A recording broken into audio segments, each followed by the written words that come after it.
Ya, kita masih kembali berbicara tentang kebangkitan Kristus, karena ini sebuah hal yang sangat penting dalam kehidupan kita orang-orang yang percaya, juga dalam kehidupan orang lain yang masih belum mengenal Kristus.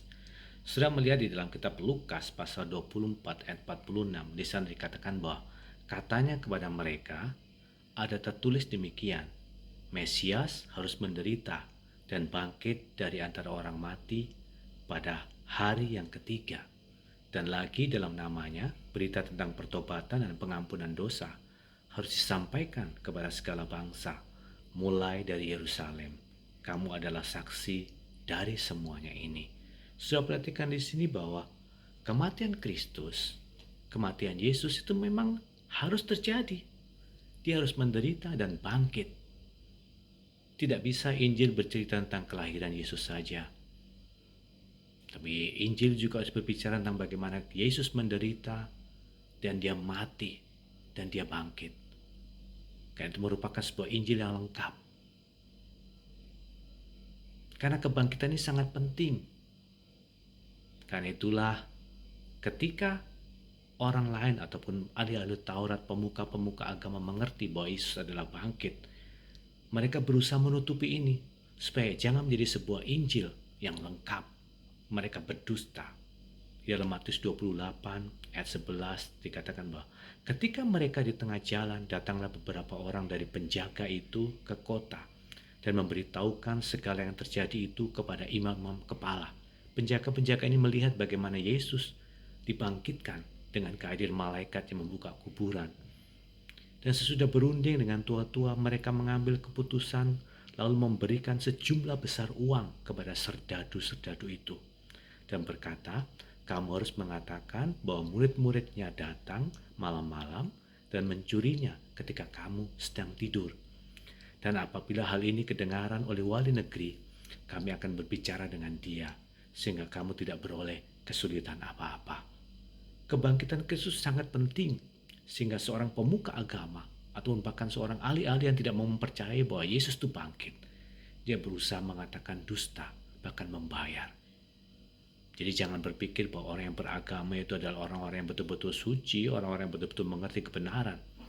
Orang beragama juga kadang-kadang punya motivasi untuk keuntungan dalam kehidupan mereka, sehingga mereka bahkan membayar dengan uang supaya tidak mengenal kebenaran dan justru mereka tetap percaya kepada pemberitaan mereka. Kristus bangkit ini penting sampai mereka berdusta dan membayarnya. Di dalam 1 Korintus pasal 15, Paulus mengatakan, dan jika Kristus tidak dibangkitkan, maka sia-sialah kepercayaan kamu, dan kamu masih hidup dalam dosamu. Tanpa kebangkitan, kita orang percaya sia-sia. Karena untuk apa kita mempercayai Yesus kalau Yesus tidak bangkit? Tidak ada kuasa apa-apa, tidak ada sesuatu yang spesial. Tanpa kebangkitan, kita tidak bisa apa-apa. Karena dikatakan bahwa dalam 1 Korintus pasal 15 ayat 26, musuh yang terakhir yang dibinasakan ialah maut. Yang paling ditakuti oleh manusia adalah maut. Yang paling ditakuti oleh manusia adalah kematian yang kekal. Kristus mengalahkan maut dengan dia bangkit dari kematian. Sehingga kita percaya kepada dia, kita memiliki pengharapan bahwa kita juga nanti tidak akan mengalami maut selama-lamanya, tapi hidup yang kekal. Itu pengharapan kita di dalam Kristus. Kalau Yesus tidak dibangkitkan, buat apa kita percaya sama dia? Dia tidak bisa memenangkan maut, dia tidak bisa mengalahkan maut. Buat apa kita percaya? Tapi karena Kristus bangkit, kita percaya kepada dia bahwa maut pun telah dikalahkan. Musuh yang paling ditakuti manusia adalah kematian. Semua orang pada dasarnya takut dengan kematian, apalagi kematian yang kekal. Karena itulah mereka mencari agama dan keyakinan-keyakinannya supaya ada jaminan dalam kehidupan kekal mereka. Dan kita menemukannya di dalam Kristus yang dia telah mengalahkan kematian, mengalahkan maut. Dan kita punya pengharapan. Musuh yang paling terakhir ditakuti adalah maut. Dan kita mempercayai dia. Bersyukurlah saudara menemukan Kristus. Karena saudara memiliki pengharapan di dalam Kristus.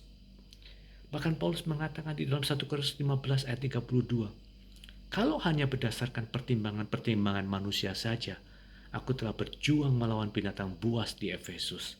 Apakah gunanya hal itu bagiku? Jika orang mati tidak dibangkitkan, maka marilah kita makan dan minum, sebab besok kita mati. Ada kebangkitan. Saudara harus percaya. Kristus dibangkitkan. Paulus meresikukan nyawanya untuk sebuah pemberitaan bahwa Yesus adalah bangkit.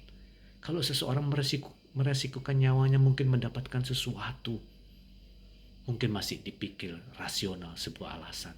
Tapi Paulus justru dia meresikukan nyawanya, tidak mendapatkan sesuatu, malah dia meninggalkan kehormatannya, meninggalkan segala sesuatunya. Karena dia yakin Kristus itu benar dan dia melihat sendiri melalui perjumpaan dia dengan Yesus. Jadi percayalah saudara bahwa Yesus itu bangkit, karena itu penting. Karena itu memberikan jaminan dalam kehidupan saudara untuk sebuah kekekalan. Tuhan Yesus telah mati dan dia juga bangkit. Dan dia sanggup menghidupkan saudara, memberikan jaminan kepada saudara, pengampunan, pertobatan, bahkan kekekalan kepada saudara yang percaya kepada dia. Tuhan Yesus memberkati kita semuanya. Haleluya. Amin.